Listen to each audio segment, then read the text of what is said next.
اور اللہ تعالیٰ بے مثال ہے،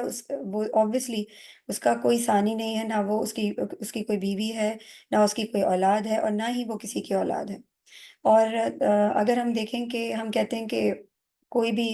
دنیا میں آج کے زمانے میں کوئی بھی چیز کوئی بنا لیتا ہے، تو وہ ایک طرح سے یہ ہوتا ہے کہ یہ میری کریشن ہے۔ جیسے اگر کسی نے کوئی پینٹنگ بنا لی ہے،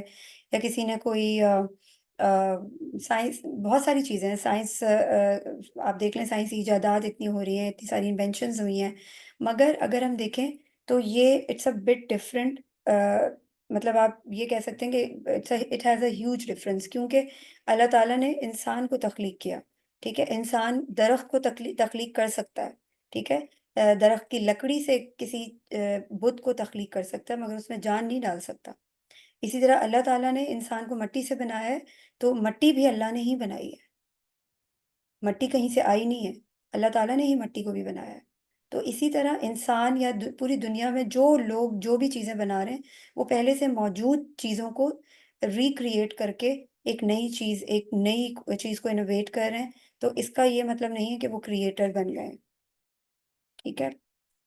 اللہ تعالیٰ نے قرآن کریم میں خود کو البدی کے طور پر بیان کیا ہے۔ بدیع السماوات والارض وَإِذَا قَضَىٰ أَمْرًا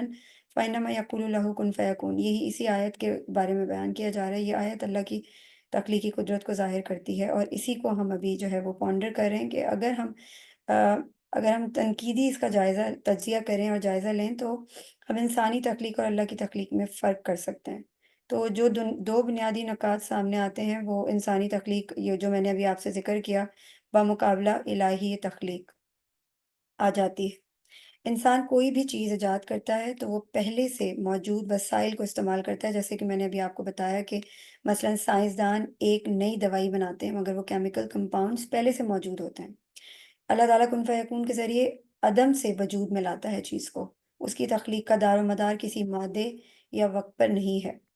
ارتقا بمقابلہ الہی تخلیق میں اگر ہم دیکھیں تو بعض فلسفی اور سائنسدان کہتے ہیں کہ کائنات خود بخود بنی اور چیزیں ارتقا کے ذریعے وجود میں آئیں، مگر قرآن بتاتا ہے کہ اللہ البدی ہے، اس نے بغیر کسی مثال اور مادی سہارے کے سب کچھ تخلیق کیا ہے۔ سائنس بھی یہ مانتی ہے کہ بگ بینگ سے پہلے کوئی مادی وجود نہیں تھا، جو اس بات کو مزید تقویت دیتا ہے کہ تخلیق کی اصل بنیاد اللہ کی قدرت ہے۔ اسی طرح اگر ہم روزمرہ زندگی میں البدی کا اثر دیکھیں تو ہم دیکھیں گے کہ جب ہم کائنات کے پیچیدہ نظام کو آبزرو کرتے ہیں، تو ہمیں اللہ کی بدی صفت کا ادراک ہوتا ہے۔ تخلیقی صلاحیتیں اللہ کی طرف سے عطا کردہ ہیں، اور ہمیں انہیں اچھے مقاصد کے لیے استعمال بھی کرنا چاہیے۔ سائنسی ترقی بھی اللہ کی دی گئی عقل و شعور کا نتیجہ ہے، لہٰذا اسے اللہ کی نشانیاں سمجھنا چاہیے، نہ کہ اس کے مقابلے میں کھڑا کر دینا چاہیے۔ جیسے کہ آپ کو پتہ ہے کہ ہمارے علماء کا یہی حال ہے، یا ہم میجورٹی آف مسلمان ایسے ہیں جو کہتے ہیں کہ تم تو گمراہ ہو گئے ہو کہ سائنس اور قرآن کو ملا رہے ہو آپس میں۔ تو البدی کا تصور ہمیں اللہ کی عظیم قدرت کا احساس بھی دلاتا ہے، اور ہمیں اس کی تخلیق پر غور کرنے، علم حاصل کرنے اور اپنی عقل کو مثبت سمت میں استعمال کرنے کی ترغیب دیتا ہے۔ وہی حقیقی موجد اور خالق ہے جو بغیر کسی مثال کے ہر چیز کو وجود بخشتا ہے۔ اچھا، اگر ہم اللہ کی البدی کی بات کریں تو ایک طرف اللہ تعالیٰ انوینٹر ہے، ٹھیک ہے؟ اللہ تعالیٰ کسی بھی ایک کسی بھی چیز سے، یعنی کوئی چیز بھی وقوع پذیر ہوتی ہے، وجود میں آتی ہے، وہ اللہ ہی کی بنائی بھی ہوتی ہے، ٹھیک ہے؟ تو اس کے علاوہ اللہ تعالیٰ ایک پرٹیکولر ٹائمنگ بھی جو ہے نا، اس کا ڈیوریشن بھی بہت میٹر کرتا ہے کہ اللہ کی مرضی ہے کہ اس نے کتنی دیر میں کون سی چیز بنانی ہے۔ اب اللہ کو تو کوئی اللہ کے لیے کوئی مشکل نہیں ہے، کوئی چیز بنانا مشکل نہیں ہے۔ وہ چاہے تو ہزارویں سیکنڈز جو ہے نا، وہ مطلب ملی سیکنڈز میں اللہ تعالیٰ کوئی سی بھی چیز بنا سکتے ہیں۔ وہ کن فیکون، وہ کن کہتے ہیں تو چیز بن جاتی ہے، وہ کہتے ہیں ہو جائے تو چیز ہو جاتی ہے، کام ہو جاتا ہے، لیکن وہ اللہ کی مرضی ہے کہ کتنی دیر میں ہو رہا ہے۔ جیسے اگر ہم ہیومن کریشن کا موازنہ کریں تو آپ دیکھیں کہ ایک ہیومن جو بیبی ہے، وہ 9 منتھس کے بعد جو ہے وہ برتھ اس کی ہوتی ہے، لیکن اگر ہم اپارٹ آف دیٹ اگر ہم دیکھیں، ایلیفنٹ کا بیبی جو ہوتا ہے وہ 22 منتھس میں جو ہے وہ اس کا پورا برتھ کا ڈیوریشن ہوتا ہے، کہ برتھ اس کی 22 منتھس کے اندر ہوتی ہے۔ اسی طرح اگر ہم دیکھیں کہ خرگوش جو ہوتا ہے ریبٹ، اس کا وہ ہر مہینے بچے دے رہا ہوتا ہے، اسی طریقے سے ڈفرینٹ ڈفرینٹ ہر ہر کسی کا ڈفرینٹ ڈفرینٹ ٹائم پیریڈس ہیں۔ جیسے شیر ہے اس کے 3.5 مہینے ہیں، ٹائیگر کے 3.5 مہینے ہیں، جو ریچھ ہوتا ہے اس کے 7 to 8 months ہوتے ہیں، گوٹ ہوتی ہے وہ 5 months لیتی ہے، ہارس 11 months لیتا ہے، کاؤ 9 months لیتی ہے۔ تو اس طریقے کی چیزیں اگر ہم آبزرو کریں تو ہمیں آئیڈیا ہو کہ اللہ کے لیے کسی چیز کو بنانا مشکل نہیں ہے۔ یہ اللہ کی مرضی ہے کہ کون سی چیز کتنی دیر میں یا کتنی ٹائم پیریڈ لگا کر وجود میں آتی ہے، اس کی ایگزسٹنس ہوتی ہے، ٹھیک ہے؟ تو اس کے لیے، اس میں اللہ کے لیے کوئی کچھ مشکل نہیں ہے۔ اور آپ دیکھ لیں کہ جو وائرسز ہوتے ہیں وہ تو مطلب سمجھیں کہ سیکنڈز میں بھی ہزاروں کی تعداد میں بن جاتے ہیں، مطلب اتنی جلدی جلدی وائرس جو ہیں وہ ڈیولپ ہوتے ہیں۔ تو اس لیے ہم یہ نہیں کہہ سکتے، یہ اس آیت کا بھی یہی ایک بیک گراؤنڈ ہے کہ یہود و نصارہ یا مشرکین جو ہیں وہ یہی کہتے تھے کہ اللہ تعالیٰ جو ہے وہ اس کو ایک ایگزسٹنس والی جو تخلیق ہے اس سے ملاتے تھے اور اس طرح کی چیزیں۔ تو یہ اللہ تعالیٰ خود فرما رہے ہیں کہ میں جو ہوں وہ البدی ہوں، جس نے آسمان اور زمین کو پیدا کیا ہے، اور ہر معاملے کا فیصلہ میں ہی کرتا ہوں، اور جو ہے میں جس چیز کو کہتا ہوں ہو جا وہ ہو جاتی ہے۔ اب یہ میرے اوپر ڈپینڈ کرتا ہے وہ کتنی جلدی ہوتی ہے، اٹس اپ ٹو مطلب اٹس آل اپ ٹو اللہ کہ وہ چیز کتنی جلدی وجود میں آتی ہے، ٹھیک ہے؟ تو اس کے بعد آگے سیکنڈ، اس کے علاوہ اگر ہم دیکھیں کہ اس آیت سے ہمیں یہ بھی سیکھنے کو ملتا ہے کہ ہم اگر اللہ تعالیٰ کی کائنات کے اوپر غور و فکر کریں، قرآن پاک میں اللہ تعالیٰ بار بار یہ کہتے ہیں کہ غور و فکر کیوں نہیں کرتے، اور ہم آ، چھوٹی سے چھوٹی کائنات کی چیز اور بڑی سے بڑی کائنات کی چیز پہ غور و فکر نہیں کرتے۔ اللہ تعالیٰ نے قرآن پاک میں جگہ جگہ مختلف نشانیاں دی ہیں، اور آپ دیکھیں نا کہ جو نان مسلمز ہیں وہ قرآن پڑھ پڑھ کے جو ہے وہ بڑی بڑی کریشنز کر رہے ہیں، انوینشنز کر رہے ہیں، ان کو قرآن پاک سے علم مل رہا ہے، وہ قرآن پاک سے کھود کے علم نکال رہے ہیں۔ ہم قرآن پاک سے علم کھود کے نہیں نکال سکتے، کیونکہ ہم نے تو قرآن پاک کو سمجھا ہی نہیں ہے کہ یہ ہے مطلب یہ اس کے اندر خزانہ کیا ہے، اس کا علم کیا ہے، اور اس کے اندر سے ہم نے نکالنا کیا ہے، یہ ہمیں پتہ ہی نہیں ہے انفارچونیٹلی۔ تو بیسکلی یہ کہ اللہ تعالیٰ کی وحدانیت اور اس کی بے مثال تخلیقی قدرت پر جو ہے نا ہمارا ایمان ہونا بہت ضروری ہے۔ اللہ کی قدرت ہر چیز پر حاوی ہے، اور وہ جو چاہتا ہے جب چاہتا ہے پیدا کر دیتا ہے۔ انسانی عاجزی جو ہے نا، انسان کو اپنی محدودیت کا احساس اگر ہو جاتا ہے تو یہ انسانی عاجزی کہلاتی ہے، اور اللہ کی قدرت کے سامنے یہ عاجزی اختیار کرنا بہت ضروری ہے۔ صحیح بخاری اور صحیح مسلم میں حضرت ابو ہریرہ رضی اللہ تعالیٰ عنہ سے روایت ہے کہ نبی اکرم صلی اللہ علیہ وسلم نے فرمایا، اللہ تعالیٰ فرماتا ہے ابن آدم مجھے جھٹلاتا ہے، حالانکہ اسے یہ لائق نہیں، یعنی وہ اس قابل نہیں ہے کہ وہ یہ کرے، اور وہ مجھے گالی دیتا ہے، حالانکہ کہتا ہے کہ اللہ مجھے دوبارہ نہیں اٹھائے گا، جیسا کہ حالانکہ اسے یہ زیب نہیں دیتا۔ اس کا مجھے جھٹلانا یہ ہے کہ وہ کہتا ہے کہ اللہ مجھے دوبارہ نہیں اٹھائے گا، جیسا کہ اس نے مجھے پہلی بار پیدا کیا، اور اس کا مجھے گالی دینا یہ ہے کہ وہ کہتا ہے کہ اللہ نے اولاد اختیار کی ہے، حالانکہ میں احد اور صمد ہوں، نہ میں نے کسی کو جنا ہے نہ مجھے کسی نے جنا ہے، اور نہ ہی کوئی میرا ہمسر ہے۔ اسی طرح سورہ آل عمران میں اللہ تعالیٰ فرماتے ہیں جب اللہ کسی چیز کا ارادہ کرتا ہے تو وہ اسے کن کہتا ہے اور وہ ہو جاتی ہے۔ سورہ یاسین میں اللہ تعالیٰ فرماتے ہیں اس کا امر تو یہ ہے کہ جب وہ کسی چیز کا ارادہ کرتا ہے تو اسے کہتا ہے ہو جا، اور وہ ہو جاتی ہے۔ اسی طرح اگر ہم نبی اکرم صلی اللہ علیہ وسلم کی بات کریں تو نبی اکرم صلی اللہ علیہ وسلم نے اللہ تعالیٰ کی قدرت کاملہ پر توکل اور یقین کا مظاہرہ کیا۔ مثلاً غزوہ بدر کے موقع پر مسلمانوں کی تعداد کم تھی، لیکن نبی اکرم صلی اللہ علیہ وسلم نے اللہ کی نصرت پر بھروسہ کرتے ہوئے فرمایا کہ اللہ کی مدد ہمارے ساتھ ہے۔ یہ یقین اللہ کی قدرت کاملہ پر ایمان کا عملی اظہار ہے۔ اس آیت سے ہمیں یہ سبق ملتا ہے کہ اللہ تعالیٰ کی قدرت لامحدود ہے، اور ہمیں ہر حال میں اس پر مکمل بھروسہ اور ایمان رکھنا چاہیے۔ اس کے بعد اس کی نیکسٹ آیا ہے سورہ بقرہ کی آیا نمبر 118، 118۔ وقال الذين لا يعلمون لولا يكلمنا الله أو تأتينا آية كذلك قال الذين من قبلهم مثل قولهم تشابهت قلوبهم قد بينا الآيات لقوم يوقنون۔ اور کہا ان لوگوں نے جو علم نہیں رکھتے کیوں نہیں بات کرتا ہم سے اللہ، یا کیوں نہیں آ جاتی ہمارے پاس کوئی نشانی۔ اسی طرح کی باتیں جو جو لوگ ان سے پہلے تھے وہ بھی کہتے رہے ہیں۔ ان کے دل ایک دوسرے سے مشابہ ہو گئے ہیں، ہم تو اپنی آیات واضح کر چکے ہیں ان لوگوں کے لیے جو یقین کرنا چاہیں۔ اس آیت کا نزول ان لوگوں کے بارے میں ہوا ہے جو نبی اکرم صلی اللہ علیہ وآلہ وسلم سے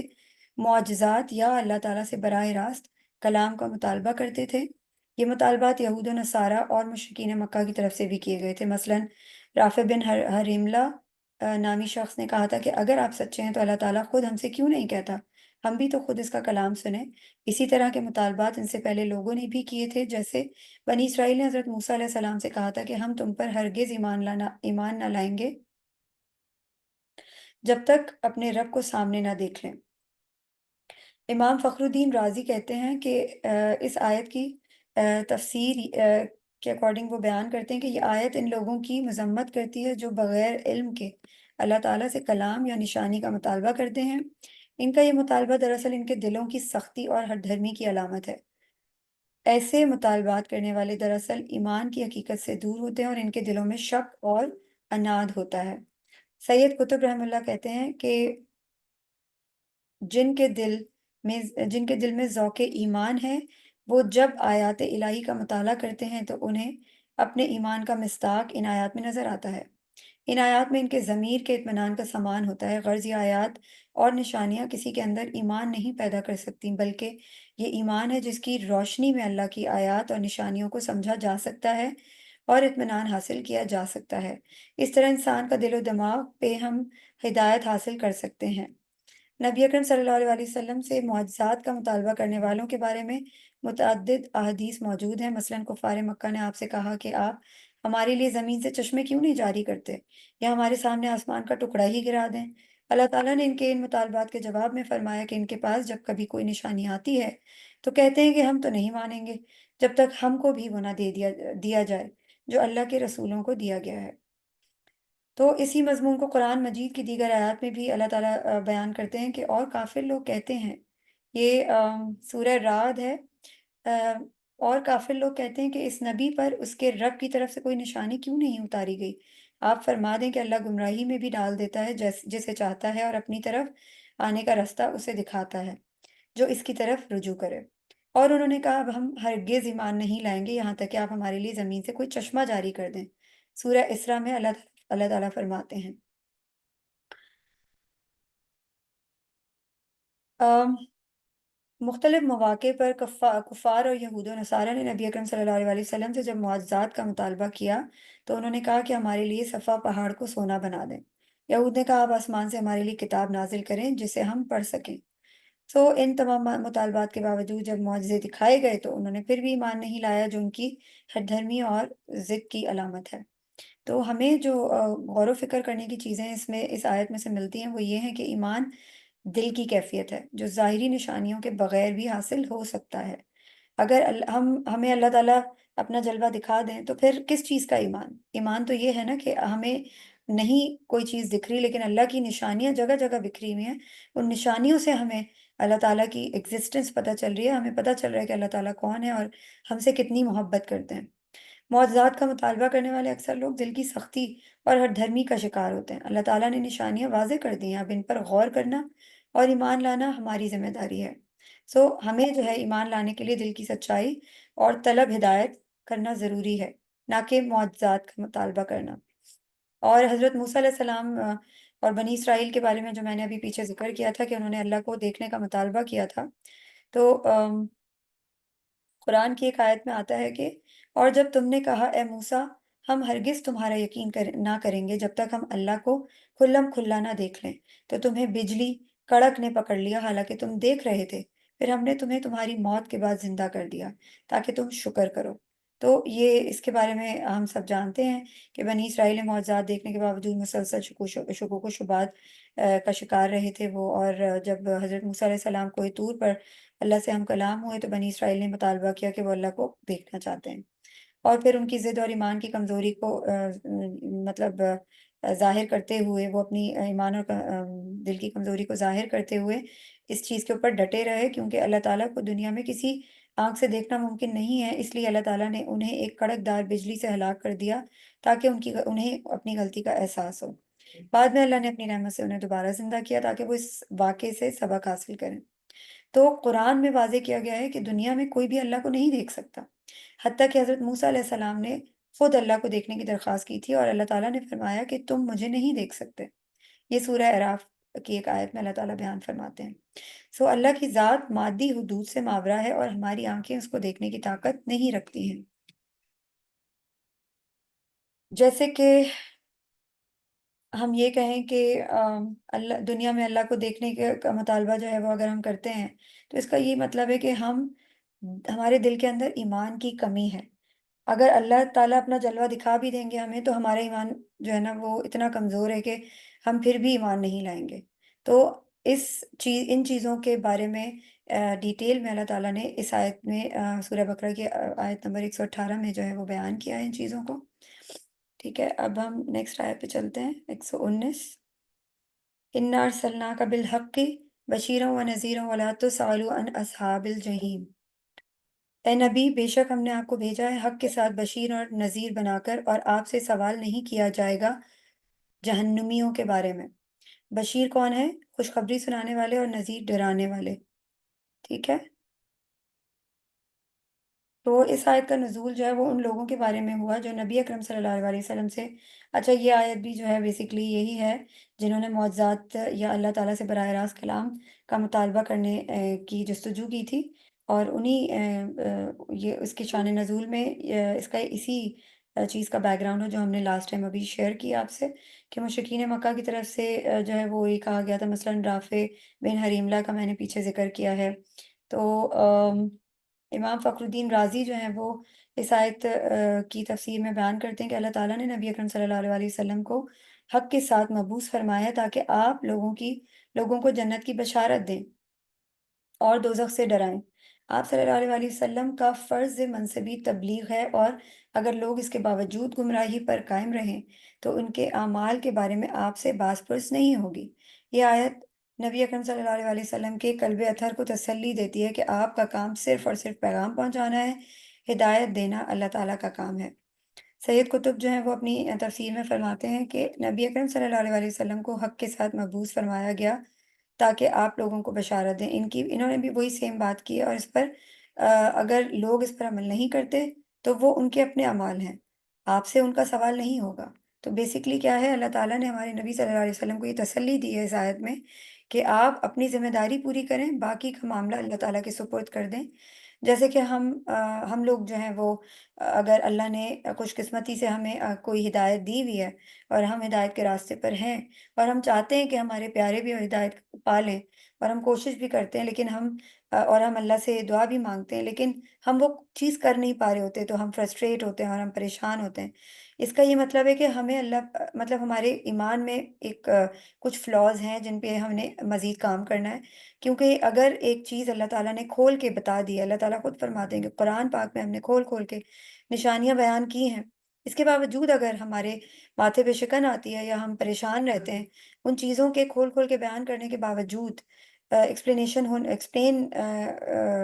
کیے جانے کے باوجود اگر ہمارے دلوں میں وسوسے ہیں اور ہم پریشان ہیں کسی بھی چیز سے، تو اس کا مطلب کہ ہمارا ایمان کمزور ہے اور ہمیں خود بھی ان چیزوں کا یقین نہیں ہے۔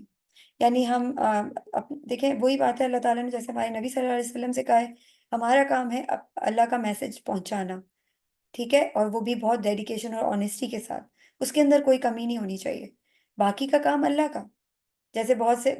آپ دیکھیں کہ آج کل پیرنٹس کا یہ حال ہے کہ اسپیشلی ماؤں نے اپنے آپ کو ہلاکت میں ڈالا ہوا ہے، بچوں کے پیچھے پاگل ہوئی ہوئی ہیں، اپنے آپ کو مطلب بچوں کی آخرت کے پیچھے ہم، یا دین کی ان کو تربیت دینے کے پیچھے ان کو ڈانٹ بھی رہے ہیں، مار بھی رہے ہیں، اپنی بھی آخرت خراب کی ہوئی ہے، بچوں کی بھی نہیں بن سکتی، ظاہر ہے بچے ڈانٹ اور مار سے تو دوزخ میں ہی جائیں گے، یا اسی طرف جائیں گے کہ وہ اللہ سے دور چلے جائیں گے، وہ اللہ سے محبت کرنے کے بجائے وہ ان کو دین سے ہی نفرت ہو جائے گی، جو ماؤں اور باپ فادرز اور مدرس کا جو بیہیویئر ہے۔ اس ہلاکت میں ڈالنے کے بجائے اپنے آپ کو، ماؤں اور باپوں کو اپنے آپ کو ایک رول ماڈل بنانا چاہیے کہ دین کے اوپر، ٹھیک ہے آپ دین کے اوپر چل رہے ہیں، آپ کے بچے نہیں چل رہے، آپ اپنی طرف سے پوری کوشش کریں۔ کیونکہ میں نے مجھ سے بہت سی مدرس جو ہیں وہ یہی ڈسکس کر رہی ہوتی ہیں، جیسے ایک مدر نے مجھے ابھی کچھ دن پہلے مجھ سے پوچھا کہ اگر ہمارے ہمارے بچے گھر میں دین کا ماحول ان کو مل رہا ہے، لیکن جب وہ باہر جاتے ہیں اینٹی قرآن اور اینٹی اسلام ماحول دیکھتے ہیں تو وہ پریشان ہو جاتے ہیں اور ایمبیگوٹیز کا شکار ہو جاتے ہیں، ان کو سمجھ نہیں آتا۔ بہت سے بچے یہ دیکھ کر ایتھیسٹ ہو جاتے ہیں کہ فلسطین پہ اتنا ظلم ہو رہا ہے، اللہ تعالیٰ کدھر ہے؟ اللہ تعالیٰ کیوں نہیں ان کے اوپر رحم کر رہے؟ تو کہنے کا مقصد یہ ہے کہ ہم نے اپنے بچوں کو دین اپنے عمل سے دکھانا بھی ہے، اور بڑے بچے ہو گئے ہیں تو ان کو آپ اپنے طور پہ سمجھا بھی سکتے ہیں، ان کو مار نہیں سکتے، ان کا دل نہیں بدل سکتے، اللہ سے دعا کر سکتے ہیں، کیونکہ اللہ ہی دلوں کو بدلنے والا ہے۔ جیسے ہم پیرنٹس بننے تک ہمارا ایک جرنی تھا، ہم نے بہت سی آزمائشوں سے ہم گزر کر آئے، اللہ تعالیٰ نے بہت سی آزمائشوں سے ہمیں گزارا، ہم بھٹکے بھی، ہم ٹریک سے بھی اترے، ہم ابھی بھی آج بھی دیکھیں کوئی ایسا انسان نہیں ہے جو یہ کلیم کر سکے کہ میں دین پر 100% ہوں، کیونکہ ہم یہ کلیم کر نہیں سکتے۔ اللہ تعالیٰ نے یہ جو ہدایت ہے نا، یہ علم نہیں ہے کہ میں کہوں کہ میں نے ڈگری حاصل کر لی ہے، میں نے پی ایچ ڈی کر لیا ہے تو بس مجھے میرا علم پورا ہو گیا ہے۔ نہیں، ہدایت ہدایت ایسی چیز نہیں ہے، ہدایت ایسی چیز ہے آج ہے کل نہیں ہے، آج نہیں ہے کل ہے، یہ اللہ کی طرف سے عطا کی جاتی ہے انسان کو، اور وہ بھی اس کی اپنی جستجو کی وجہ سے۔ یہ آپ نوٹس کریے گا کہ جب ہمارا دل تھوڑا تھوڑا دنیا کی طرف دوبارہ سے لگ رہا ہوتا ہے، ہم ٹریک پہ چلتے چلتے دین کی باتیں کرتے کرتے دین کے اوپر چلتے چلتے ہمارے دل جو ہیں وہ ہمارے دلوں میں وہ سپارک نہیں آ رہا ہوتا اللہ کا کلام سن کے، اس کا یہ مطلب ہے کہ ہمارے دل وہن میں ڈوب رہے ہوتے ہیں، ہمارے دل دنیا کی طرف جا رہے ہوتے ہیں۔ ہم کہتے ہیں کہ ہم سے تہجد چھوٹ گئی، ہم سے فجر چھوٹ گئی، ہم سے عشاء چھوٹ گئی، وہ ہم سے نہیں چھوٹ رہی ہوتی، وہ اللہ ہمیں بلا نہیں رہا ہوتا، کیونکہ ہم اللہ سے دور جا رہے ہوتے ہیں اور اس کے لیے ہم اسٹرگل نہیں کر رہے ہوتے، ہم ایفرٹ نہیں کر رہے ہوتے، تو اللہ تعالیٰ ہمیں نہیں بلا رہا ہوتا۔ اللہ کو ہماری نمازوں کی ضرورت نہیں ہے، ہمیں ضرورت ہے اپنی ان نمازوں کی، ہمیں ضرورت ہے اپنی آخرت کو بچانے کی۔ تو کہنے کا مقصد یہ ہے کہ اپنا کام ہم نے، جو اللہ نے ہماری ذمہ داری لگائی ہے بینگ دائی اور پریچر، وہ ہم نے اپنا کام ڈیڈیکیشن اور آنیسٹی کے ساتھ کرنے کی کوشش کرنی ہے۔ باقی کا کام اللہ کا ہے، باقی کا کام ہم اپنے ہاتھ میں نہیں لے سکتے، یا سوچ سوچ کے پریشان ہونا بیکار ہے، کیونکہ دل صرف اللہ کے ہاتھ میں ہے، دل بدلنا دل پھیرنا صرف اللہ کا کام ہے۔ آج میرا دل دین پر ہے تو اللہ تعالیٰ میرا دل پھیر بھی سکتا ہے، خدا نہ کرے۔ کوشش ہمیں یہ کرنی چاہیے کہ اللہ تعالیٰ ابھی اس وقت، ہم اپنے آپ کو مومن نہیں کہہ سکتے کیونکہ ہم پورے دن میں اللہ کی حدوں کو 1000 مرتبہ پھیلانگتے ہیں، ہمیں پتہ بھی نہیں چلتا، ان انٹینشنلی ہم منافقت بھی کر رہے ہوتے ہیں، ہمیں نہیں پتہ ہوتا۔ میں ایک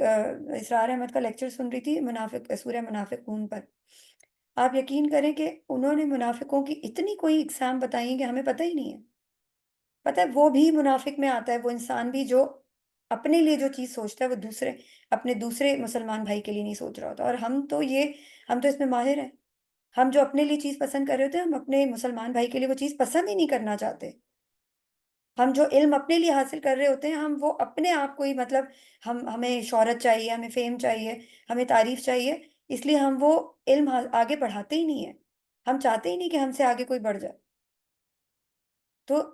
اگر ہم ان ڈیپتھ اسٹڈی کریں، چیزوں کے بارے میں جاننے کی کوشش کریں، تو یہ بہت بہت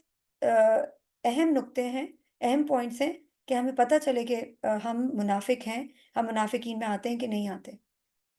اسی ایک صحابی تھے، حنزلہ، حضرت حنزلہ رضی اللہ تعالیٰ عنہ، تو وہ اپنے گھر سے آدھی رات کو نکلے، ٹھیک ہے، اور انہوں نے ان کے بارے میں مشہور ہے کہ فرشتوں نے انہیں غسل دیا تھا، اور وہ جنابت کی حالت میں گھر سے نکلے تھے، جب ان کو وار کی کال آئی تھی، تو انہوں نے جب وہ نکلے تو وہ اپنے آپ کو منافق منافق کہتے ہوئے نکلے، تو حضرت ابو بکر صدیق رضی اللہ تعالیٰ عنہ انہیں راستے میں ملے، تو انہوں نے پوچھا کہ آپ اپنے آپ کو منافق کیوں کہہ رہے ہیں؟ تو انہوں نے کہا کہ میں جب ہمارے نبی صلی اللہ علیہ وسلم کی مجلس میں ہوتا ہوں تو مجھے لگتا ہے کہ میں مطلب مجھ سے بڑا کوئی مومن ہی نہیں ہے، اور جب میں اپنی فیملی میں چلا جاتا ہوں تو مجھے لگتا ہے کہ میں منافق ہوں، مجھے کچھ یاد ہی نہیں ہوتا اپنی فیملی کے بارے میں، فیملی کے علاوہ۔ تو حضرت ابو بکر صدیق رضی اللہ تعالیٰ عنہ نے انہیں دیکھا اور انہوں نے کہا کہ یہ تو میں بھی اپنے بارے میں سوچتا ہوں، تو کیوں نہ ہم چل کے حضرت محمد صلی اللہ علیہ وسلم سے پوچھیں۔ تو جب وہ گئے پوچھنے کے لیے تو ہمارے نبی صلی اللہ علیہ وسلم نے فرمایا کہ جس شخص نے یہ کہا کہ میں منافق ہوں وہی مومن ہے۔ مومن ہونے کی نشانی ہی یہ ہے کہ ہم اپنے آپ کو ہر وقت تزکیے پہ رکھتے ہیں، انالیسس پہ رکھتے ہیں، اپنا ہر وقت تزکیہ کرتے رہتے ہیں۔ اگر ہم ہر وقت یہ سوچیں گے، چھوٹی چھوٹی باتوں میں ہمیں لگے گا ہم منافقت تو نہیں کر رہے، تو وہی مومن ہونے کی نشانی ہے۔ جس نے یہ کہہ دیا کہ میں تو منافق نہیں ہوں، آپ سے کس نے کہا؟ مجھ سے بڑا کوئی مومن نہیں ہے۔ یا چلو یہ نہیں بھی بولتے تو ہم کہتے ہیں کہ نہیں میں تو نہیں منافقت کرتی، نہیں اللہ تعالیٰ جانتا ہے میری نیت، میں تو نہیں منافقت کرتی، مجھ سے بڑا کوئی منافق نہیں ہے۔ تو یہ چیزیں جاننا، ان کو آگے پہنچانا یہ ہمارا فرض ہے۔ ان چیزوں کو ریگولر بیسس پہ اپنے دماغ میں رکھ کر چلتے رہنا، یہی ایمان کی نشانی ہے۔ نبی اکرم صلی اللہ علیہ وسلم نے اپنی ذمہ داری کے بارے میں فرمایا، میری اور لوگوں کی مثال اس شخص کی طرح ہے جس نے آگ جلائی، جب اس کے ارد گرد روشنی ہوئی تو پروانے اور کیڑے مکوڑے اس میں گرنے لگے، اور وہ شخص انہیں روکنے کی کوشش کرتا ہے لیکن وہ اس کی بات نہیں مانتے اور آگ میں گرتے رہتے ہیں۔ اسی طرح میں تمہیں کمر سے پکڑ کر آگ سے بچانے کی کوشش کرتا ہوں لیکن تم میری بات نہیں مانتے اور آگ میں گرتے ہو۔